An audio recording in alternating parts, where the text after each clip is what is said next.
अपना lunch box मत भूलो, मत भूलो। Don't forget, hmm. don't forget your lunch box. Well done, excellent. Don't forget your lunch box, excellent. Homework next, now our topic is there homework. Yeah. बच्चे रोजाना अपना homework करते हैं। Do homework. बच्चे की Do इंग्लिश पहले home. बता दो, बच्चे। Oh, sorry. Children children do रोजाना homework क्या है? daily. ओके, अपना होमवर्क करते हैं, करते हैं। Do.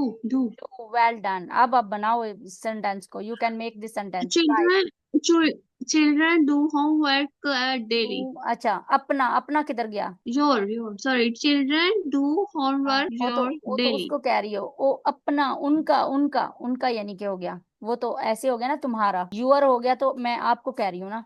वो यानी कि वो जो बैठे हुए हैं बच्चे, दिस दो बोथ। They, children, they. दे को जब आप उनका बोलेंगी, उनका, वो अपना होमवर्क करते Okay. हैं, तो क्या बोलेंगी आप? There, this one. We have to. There, उनका। जैसे यू का यूअर होता Okay. है, दे का देयर होता है। ओके, They, यू जैसे होता है यू your, तुम, और यूअर तुम्हारा। ओके, दे वो, this word you they. Will use their. Okay, They. Children do their homework daily. इसका Children do their ये देयर homework क्यों आया? daily. ये देयर किस लिए आया है? दे की वजह से, अब दे की वजह, इनकी वजह से। ओके, कैसे ये ज्यादा बच्चे हैं। हाँ, वो दे है ना, दे। दे का हम जैसे यू का यूअर कहेंगे, इसका दे का देयर कहेंगे। देयर वो अपना होमवर्क करते हैं। ओके, देयर, इसलिए देयर लगा इधर, ठीक है।